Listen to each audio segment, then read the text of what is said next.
Hello students, GST ఫండమెంటల్స్లోని next topic VAT. VAT అంటే value added tax. వ్యాట్ని తెలుగులో విలువ ఆధారిత పన్ను అని అంటారు. విలువ ఆధారిత పన్ను. ఓకే, జనరల్గా ట్యాక్సెస్ అనేవి two types. First type is direct tax, second type is indirect tax. పన్నులు అనేవి సాధారణంగా రెండు రకాలు. ఫస్ట్ టైప్ ప్రత్యక్ష పన్నులు, సెకండ్ టైప్ పరోక్ష పన్నులు. ఇక్కడ మనం డిస్కస్ చేస్తున్న వ్యాట్ అనేది ఒక ఇండైరెక్ట్ ట్యాక్స్. వ్యాట్ విలువ ఆధారిత పన్ను అనేది ఒక పరోక్ష పన్ను. ఈ వ్యాట్ అనే ట్యాక్స్ దేని మీద ఛార్జ్ చేస్తారు అంటే, VAT is charged on intrastate sales. VAT is charged on intrastate sales. VAT అనే పన్నును ఒకే రాష్ట్రంలో జరిగే వ్యవహారాలపై ఛార్జ్ చేస్తారు, లేదా వ్యాట్ అనే పన్నును రాష్ట్ర అంతర్గత అమ్మకాలపై ఛార్జ్ చేస్తారు. Intrastate sales means sales within the state. అంటే ఒకే రాష్ట్రం లోపల అంతర్గతంగా జరిగే అమ్మకాలపై విధించబడే ఒక పరోక్ష పన్నే వ్యాట్, విలువ ఆధారిత పన్ను. ఓకే, వ్యాట్ అనే పేరులో జాగ్రత్తగా గమనిస్తే వాల్యూ యాడెడ్ ట్యాక్స్ అంటే వ్యాట్ అనే ట్యాక్స్ని పర్టికులర్గా దేని మీద ఛార్జ్ చేస్తారు అని గమనిస్తే, ఫర్దర్గా యాడ్ అయిన వాల్యూ మీద ఛార్జ్ చేస్తారు. కాబట్టి ఇది వాల్యూ యాడెడ్ ట్యాక్స్ అయ్యింది. ఫర్దర్గా వాల్యూ యాడ్ అవ్వడం అనేది ఎలా జరుగుతుందంటే, జనరల్గా ఏదైనా ఒక ప్రోడక్ట్ ప్రొడ్యూసర్ దగ్గర నుంచి మ్యానుఫ్యాక్చరర్ దగ్గరికి చేరేసరికి డిఫరెంట్ పర్సన్స్ని, డిఫరెంట్ స్టేజెస్ని దాటుకుంటూ ఒక ప్రోడక్ట్ అనేది రావడం జరుగుతుంది. అంటే ఒక ప్రోడక్ట్ ఒక కన్జ్యూమర్ చేతికి రావడానికి ముందు అది అనేక మంది చేతులను మారుతూ ఉంటుంది, అనేక దశలను మారుతూ వస్తుంది. ఈ విధంగా ఒక ప్రోడక్ట్ ప్రొడ్యూసర్ దగ్గర నుండి కన్జ్యూమర్ అయిన మన దగ్గరకు చేరేసరికి అది డిఫరెంట్ స్టేజెస్ని పాస్ అవుతూ వస్తుంది. ఈ విధంగా ప్రతి స్టేజ్లో కూడా ప్రోడక్ట్ యొక్క వాల్యూకి ఫర్దర్గా కొంత వాల్యూని యాడ్ చేయడం జరుగుతుంది. ఈ విధంగా ప్రోడక్ట్కి ప్రతి స్టేజ్లో ఫర్దర్గా ఎంత వాల్యూనైతే యాడ్ చేస్తున్నారో ఆ ఫర్దర్గా యాడ్ అయిన వాల్యూ మీదే ట్యాక్స్ అనేది ఛార్జ్ చేయడం జరుగుతుంది. దాన్నే వాల్యూ యాడెడ్ ట్యాక్స్ అంటారు. అంటే ఒక వస్తువు ఉత్పత్తిదారు నుండి వినియోగదారుని చేతికి చేరేసరికి అది అనేక దశల గుండా ప్రయాణిస్తుంది. ప్రతి దశలో కూడా వస్తువుకి, అంటే ఒక వ్యక్తి నుండి మరొక వ్యక్తికి లేదా ఒక దశ నుండి మరొక దశకి వెళ్ళేటప్పుడు వస్తువు యొక్క విలువకు అదనంగా కొంత విలువ జోడించబడుతుంది. ఈ విధంగా ఒక దశ నుండి మరొక దశకి చేరేటప్పుడు వస్తువు యొక్క ధరకి అదనంగా ఎంత అదనపు విలువైతే జోడించబడుతుందో దానిపై మాత్రమే విధించే పన్నును విలువ ఆధారిత పన్ను అంటారు. అంటే అదనంగా ఎంత విలువ జోడించబడుతుందో దానిని ఆధారంగా చేసుకునే పన్ను విధిస్తున్నారు కాబట్టి దీనిని విలువ ఆధారిత పన్ను అని అంటారు. ప్రస్తుతం ఈ పద్ధతి అంటే ప్రోడక్ట్ వాల్యూకి ఫర్దర్గా ఎంత వాల్యూ అయితే యాడ్ అవుతుందో దాని మీద మాత్రమే ట్యాక్స్ వేసే సిస్టమ్ వరల్డ్ వైడ్ ఇంప్లిమెంట్ అవుతుంది. వరల్డ్ వైడ్ ఇంప్లిమెంట్ అవుతుంది. ఇక్కడ అదే పాయింట్ని మనం నేర్చుకోవడం జరుగుతుంది. ఇక్కడ last point, it is already being implemented widely across the globe under various names including goods and services tax, that is GST in India. అంటే ఒక ప్రోడక్ట్కి ఫర్దర్గా ఎంత వాల్యూ అయితే యాడ్ అవుతుందో దాని మీద మాత్రమే ట్యాక్స్ వేసే సిస్టమ్ అనేది అక్రాస్ ద గ్లోబ్, ప్రపంచవ్యాప్తంగా అది ఇంప్లిమెంట్ అవుతుంది. ఒక్కో దేశంలో ఒక్కో పేరుతో అది ఇంప్లిమెంట్ అవుతుంది, అంటే డిఫరెంట్ నేమ్స్తో ఇంప్లిమెంట్ అవ్వడం జరుగుతుంది. అయితే పర్టికులర్గా ఇండియాకు వచ్చేసరికి అది ఏ పేరుతో ఇంప్లిమెంట్ చేయడం జరుగుతుందంటే ఆ ట్యాక్స్ పేరే గూడ్స్ అండ్ సర్వీసెస్ ట్యాక్స్, వస్తువులు మరియు సేవల పన్ను లేదా వస్తు సేవల పన్ను అని దాన్ని పిలవడం జరుగుతుంది. So this is the introduction of value added tax. Value added ట్యాక్స్కి సంబంధించిన ఉపోద్ఘాతం లేదా పరిచయం ఇదని చెప్పవచ్చు. ఒకసారి వ్యాట్ అనేది ఏ విధంగా డిఫరెంట్ స్టేజెస్లో డిఫరెంట్ పర్సన్స్ని పాస్ అవుతూ వస్తుంది అనేది మనం ఒక పిక్చర్ రూపంలో చూద్దాం. Okay, VAT, how does it work? VAT అనేది ఏ విధంగా పనిచేస్తుంది అనే దానికి సంబంధించిన పిక్చర్ ఇది. ఈ పిక్చర్లో మీరు చూస్తున్నారు, ఇక్కడ డిఫరెంట్ టైప్స్ ఆఫ్ పర్సన్స్ని మనం పిక్చర్ రూపంలో చూస్తున్నాము. అంటే వివిధ రకాలైన వ్యక్తులు మనకి ఇక్కడ కనిపిస్తారు. వాళ్ళు ఎవరంటే ప్రొడ్యూసర్, ఉత్పత్తిదారుడు, నెక్స్ట్ మ్యానుఫ్యాక్చరర్, తయారీదారుడు, డిస్ట్రిబ్యూటర్, పంపిణీదారుడు, రిటైలర్, చిల్లర వర్తకుడు, అండ్ లాస్ట్ పర్సన్ కన్జ్యూమర్, వినియోగదారుడు.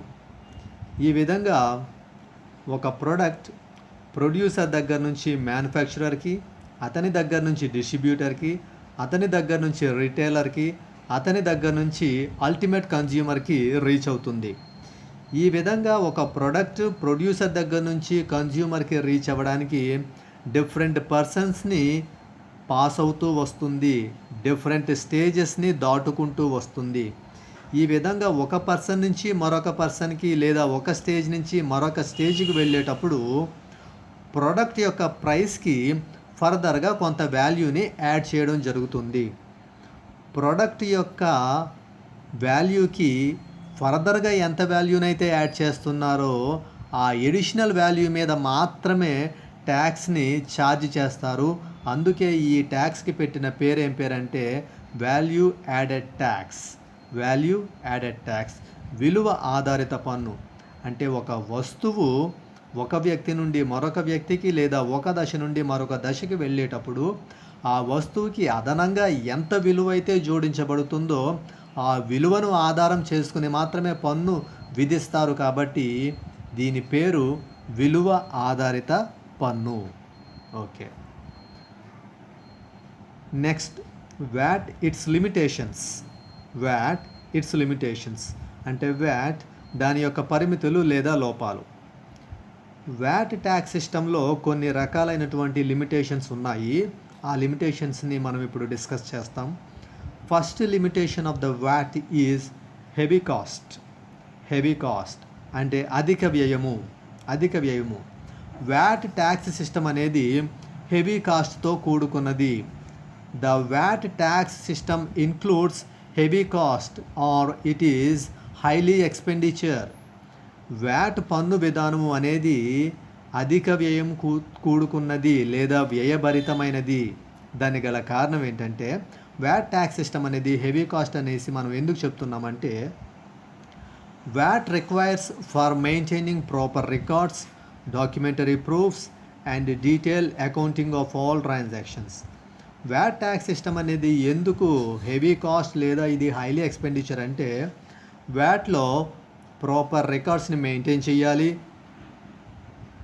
ప్రతి ట్రాన్సాక్షన్కి ఒక డాక్యుమెంటరీ సపోర్ట్ ఉండాలి. అంటే ఒక బిల్ ఉండాలి లేదా రిసీట్ ఉండాలి లేదా వోచర్ ఉండాలి లేదా ఇన్వాయిస్ ఉండాలి. ఈ విధంగా డిఫరెంట్ నేమ్స్తో దాన్ని కాల్ చేయడం జరుగుతుంది. దాంతోపాటు అకౌంటింగ్ బుక్స్ని చాలా పక్కాగా మెయింటైన్ చేయాలి. ఈ విధంగా వ్యాట్ ట్యాక్స్ సిస్టంలో ప్రాపర్ రికార్డ్స్ని మెయింటైన్ చేయడము, ప్రతి ట్రాన్సాక్షన్ని చాలా పక్కాగా అకౌంటింగ్ బుక్స్లో రికార్డ్ చేయడము, రికార్డ్ చేసే ప్రతి ట్రాన్సాక్షన్కి ఒక సపోర్టింగ్ డాక్యుమెంట్ అంటే ఒక బిల్ కానీ, రిసీట్ కానీ, వోచర్ కానీ, ఇన్వాయిస్ కానీ ఉండాలి. ఈ విధంగా వీటన్నిటినీ కూడా మెయింటైన్ చేయడం ఒక బిజినెస్ ఆర్గనైజేషన్ పాయింట్ ఆఫ్ వ్యూలో ఇది considered as a highly expenditure. ఒక వ్యాపార సంస్థ దృష్టిలో చూసినప్పుడు ఇది చాలా ఖర్చుతో కూడుకున్నది, వ్యయభరితమైనది. అందుకే హెవీ కాస్ట్ అనే దాన్ని ఒక లిమిటేషన్గా చెప్పడం జరుగుతుంది. Next limitation bogus invoices. Bogus invoices, bogus ఇన్వాయిస్లు లేదా తప్పుడు ఇన్వాయిస్లు అని కూడా అనొచ్చు. వ్యాట్ ట్యాక్స్ సిస్టంలో జరిగే ఒక డ్రాబ్యాక్ ఏంటంటే traders and businessmen bogus ఇన్వాయిసెస్ని రేస్ చేసి ఫ్రాడ్యులెంట్గా ఇన్పుట్ ట్యాక్స్ క్రెడిట్ని పొందే ప్రయత్నం చేస్తారు. దీనివల్ల గవర్నమెంట్కి యాక్చువల్గా ఎక్స్పెక్ట్ చేసిన రెవెన్యూ రాదు. అందువల్ల కూడా దీన్ని బోగస్ ఇన్వాయిసెస్ని ఒక లిమిటేషన్గా చెప్పుకోవడం జరుగుతుంది. అంటే బోగస్ ఇన్వాయిస్ల వల్ల ప్రభుత్వానికి ఆశించిన రాబడి వ్యాట్ పన్ను రూపంలో రాదు. దానికి గల కారణం ఏంటంటే వ్యాట్ పద్ధతిలో ఉన్నటువంటి కొన్ని లోపాలు లేదా కొన్ని లూప్ హోల్స్, దాన్ని ఆధారంగా చేసుకుని వర్తకులు లేదా వ్యాపారస్తులు కొన్ని బోగస్ ఇన్వాయిస్లు లేదా తప్పుడు ఇన్వాయిస్లు సృష్టించి వాటిని ఆధారంగా చేసుకుని ఇన్పుట్ ట్యాక్స్ క్రెడిట్ని పొందుతారు. ఈ విధంగా ప్రభుత్వం నుండి ఇన్పుట్ ట్యాక్స్ క్రెడిట్ని పొంది ప్రభుత్వానికి చెల్లించాల్సిన పన్నుని పూర్తి స్థాయిలో కాకుండా తక్కువ మొత్తంలో చెల్లిస్తారు. ఫలితంగానే ప్రభుత్వానికి ఆశించిన స్థాయిలో పన్ను రాబడి రాదు. ఇక్కడ ప్రభుత్వానికి ఆశించిన స్థాయిలో పన్ను రాబడి రాకపోవడానికి గల కారణం ఏంటంటే traders and businessmen bogus ఇన్వాయిసెస్ని రేస్ చేసి ఫ్రాడ్యులెంట్గా ఇన్పుట్ ట్యాక్స్ క్రెడిట్ని పొందడమే. వ్యాపారస్తులు, వర్తకులు తప్పుడు లేదా బోగస్ ఇన్వాయిస్లు సృష్టించి అక్రమ పద్ధతిలో ఇన్పుట్ ట్యాక్స్ క్రెడిట్ని పొంది ప్రభుత్వానికి చెల్లించాల్సిన పన్ను పూర్తి స్థాయిలో చెల్లించరు. ప్రభుత్వానికి పన్ను రూపంలో తక్కువ రాబడి మాత్రమే వస్తుంది. సో ఈ విధంగా దీన్ని కూడా అంటే బోగస్ ఇన్వాయిసెస్ని కూడా వ్యాట్ ట్యాక్స్ సిస్టంలో ఒక లిమిటేషన్గా చెప్పుకోవచ్చు. Next lower income group. తక్కువ ఆదాయ వర్గానికి అంత ప్రయోజనం కాదు అని తెలుగులో దీన్ని అంటారు. తక్కువ ఆదాయ వర్గానికి అంత ప్రయోజనకరం కాదు.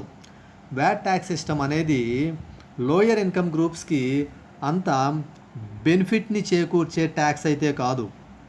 లోయర్ ఇన్కమ్ గ్రూప్స్కి వ్యాట్ ట్యాక్స్ సిస్టమ్ వల్ల పెద్ద బెనిఫిట్ రాకపోవడం ఏంటంటే బేసిక్గా వ్యాట్ ట్యాక్స్ అనేది కన్జంప్షన్ బేస్డ్ ట్యాక్స్.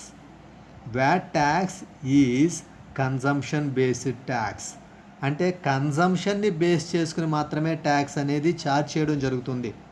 కన్జంప్షన్ ఎక్కువగా ఉంటే వ్యాట్ ట్యాక్స్ రూపంలో ఎక్కువగా గవర్నమెంట్కి రెవెన్యూ వస్తుంది. కన్జంప్షన్ తక్కువగా ఉంటే గవర్నమెంట్కి ట్యాక్స్ రూపంలో రెవెన్యూ తక్కువగా వస్తుంది. అంటే కన్జంప్షన్ పెరిగితే వ్యాట్ ట్యాక్స్ రెవెన్యూ పెరుగుతుంది, కన్జంప్షన్ తగ్గితే వ్యాట్ ట్యాక్స్ రెవెన్యూ తగ్గుతుంది. జనరల్గా లోయర్ ఇన్కమ్ గ్రూప్స్ని, లోయర్ ఇన్కమ్ సంపాదించే పీపుల్ని మనం ఆలోచిస్తే వాళ్ళు సంపాదించే ఇన్కమ్ ఎంతైతే ఉంటుందో దాన్ని కంప్లీట్గా ఖర్చు చేస్తారు తప్ప వాళ్ళకి ఎలాంటి సేవింగ్స్, పొదుపులు ఉండవు. వాళ్ళు సంపాదించే ఆదాయాలే చాలా తక్కువగా కొద్ది మొత్తాలలో ఉంటాయి.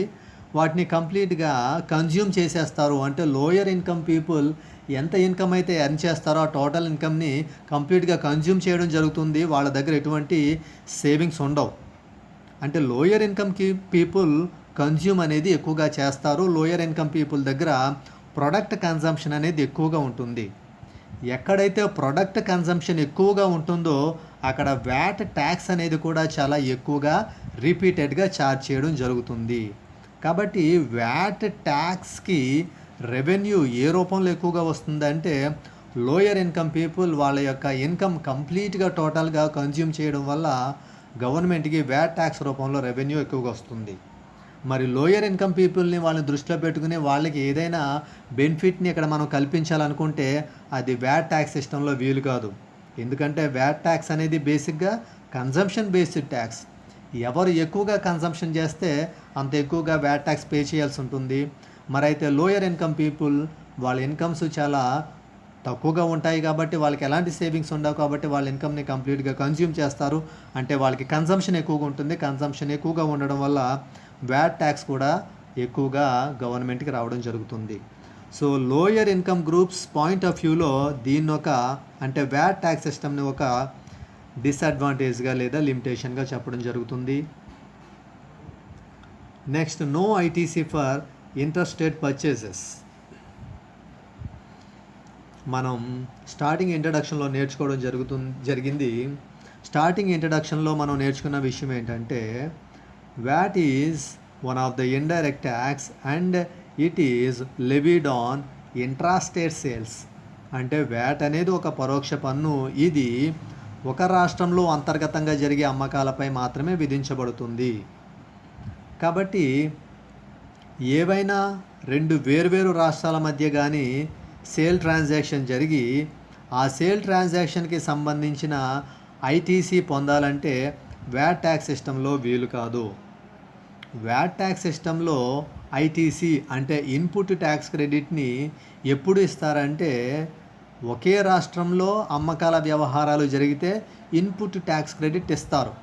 అలా కాకుండా రెండు వేర్వేరు రాష్ట్రాల మధ్య అమ్మకపు వ్యవహారాలు జరిగి ఇన్పుట్ ట్యాక్స్ క్రెడిట్ అనే ఫెసిలిటీని ప్రొవైడ్ చేయమంటే ఆ ఫెసిలిటీ ప్రొవైడ్ చేయడం జరగదు. ఇక్కడ అదే పాయింట్ని మనం డిస్కస్ చేస్తున్నాం. No ITC for interstate purchases. Interstate పర్చేజెస్కి ఇన్పుట్ ట్యాక్స్ క్రెడిట్ అనే ఫెసిలిటీ లేదు. ఇన్పుట్ ట్యాక్స్ క్రెడిట్ అనే ఫెసిలిటీ దేనికుంది? ఇంట్రాస్టేట్ పర్చేజెస్కి, ఇంట్రాస్టేట్ సేల్స్కి మాత్రమే ఉంది.